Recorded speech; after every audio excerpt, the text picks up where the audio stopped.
Market లో invest చేసి మీ డబ్బులు డబుల్ చేసుకోవాలనుకుంటున్నారా? సుందరరామిరెడ్డి గారి లైవ్ సెమినార్ కి అటెండ్ అవ్వండి.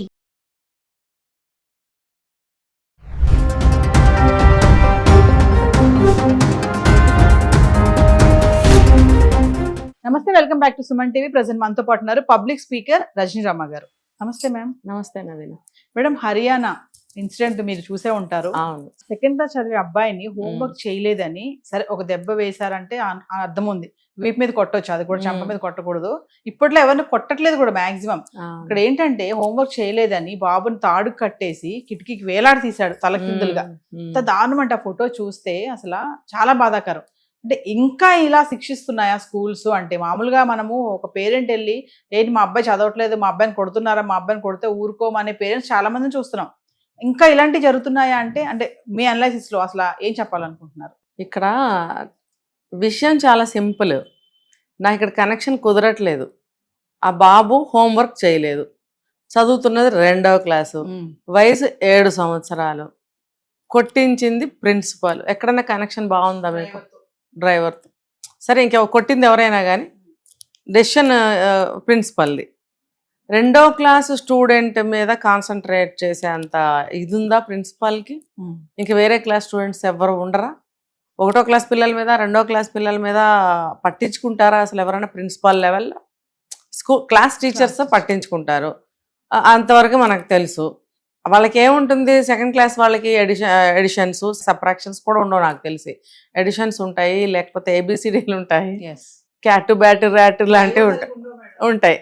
క్యాటు ర్యాటు బ్యాటు ఉంటే ఎక్కువ. ఇంకా అది ఆ చిన్న విషయం కోసం ప్రిన్సిపల్ వరకు వెళ్ళాలా? ప్రిన్సిపల్ దిగొచ్చి పనిష్మెంట్ ఇవ్వాలా? అక్కడ ఏదో సంథింగ్ ఈజ్ రాంగ్. అసలు మనకి విషయాలు బయటకు రావట్లేదు సరిగ్గా.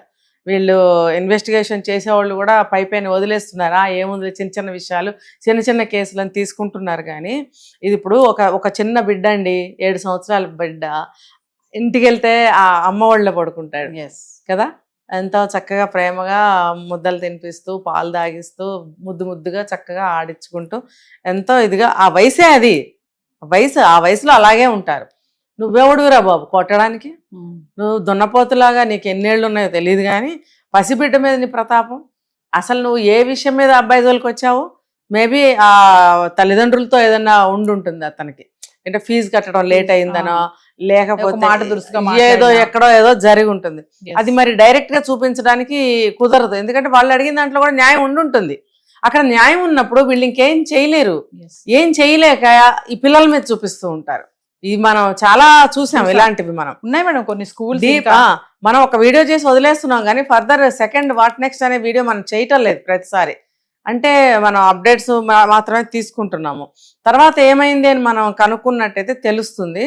వాళ్ళు ఏంటంటే అక్కడ ఇప్పుడు జైలు శిక్ష ఏదో కేసు అంటున్నారు, ఆ తర్వాత చాలా ఈజీగా బయటకు వస్తాడుగా. ఇప్పుడు డ్రైవర్ మీద తోసేస్తున్నాడు, డ్రైవర్ కొట్టాడు, నేను ఏదో మందలించమన్నాను.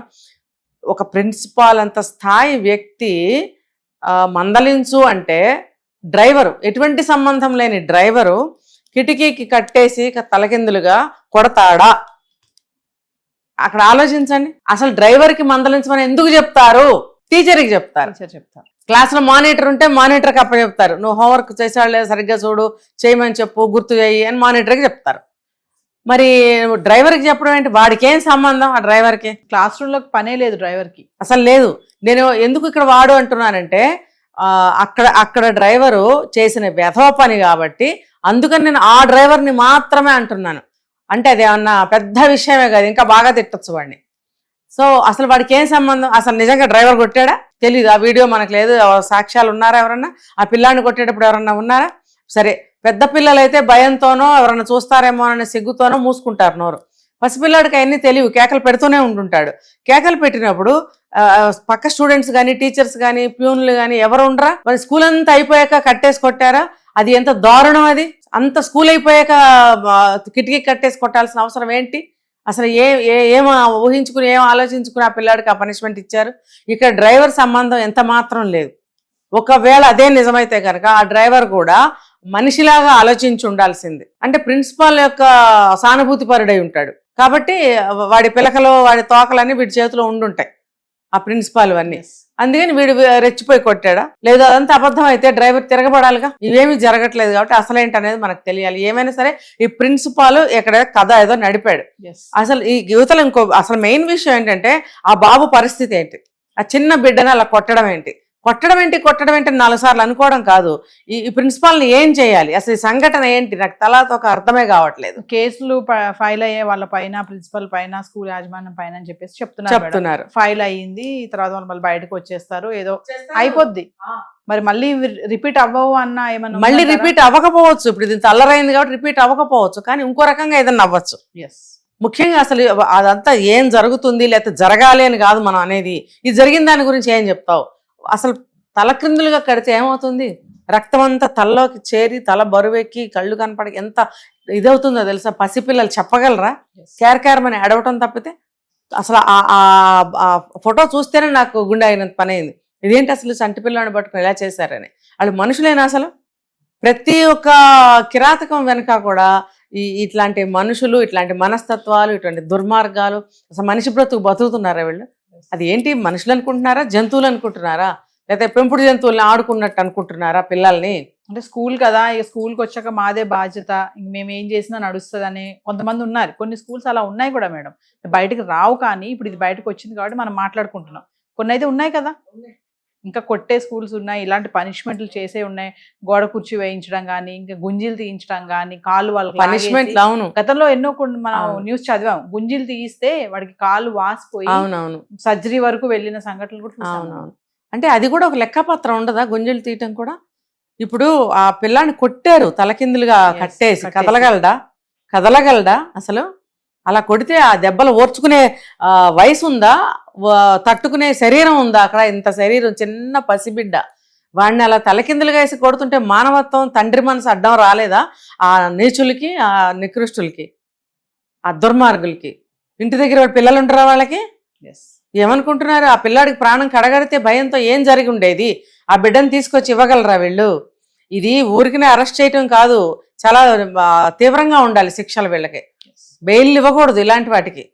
బిడ్డ ప్రాణం పోతే ఏమవుతుంది? అక్కడ పోలేదు కాబట్టి బెయిల్ ఇస్తావా? పోయినా పోకపోయినా ఇలాంటి కేసుల్లో నాన్ బెయిల్ ఇవ్వాలి అంతే. అలాంటి వారెంట్లు, అలాంటి అరెస్టులు చేయాలి. దీనికి అదొకటే. ఎందుకంటే వాళ్ళకి గట్టి శిక్షలు, పెద్ద శిక్షలే ఉండాలి.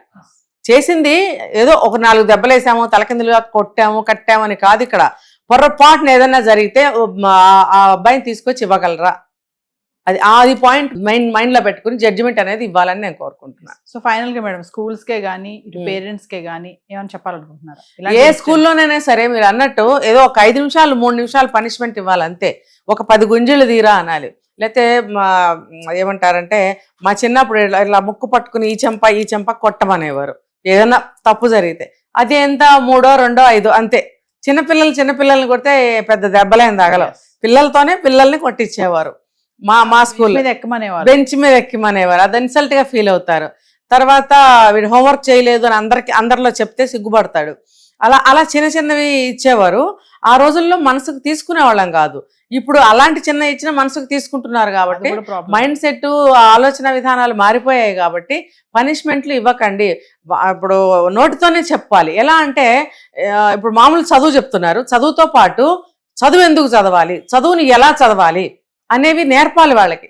కొన్ని సుభాషితాలు, కొన్ని నీతి వాక్యాలు, కొన్ని మోటివేషనల్ మాటలు ఇలాంటివి వాళ్ళకి చెప్తే వాళ్ళకి బ్రెయిన్ వర్క్ చేస్తుంది. ఇది ఎందుకు అనేది వాళ్ళకి సమాధానం దొరకాలి. దొరికినట్టయితే వాళ్ళు ఖచ్చితంగా చెప్పించుకోకుండానే చదువుతారు. ఇంత దారుణాలు ఒడిగట్టాల్సిన అవసరం లేదు. Thank you.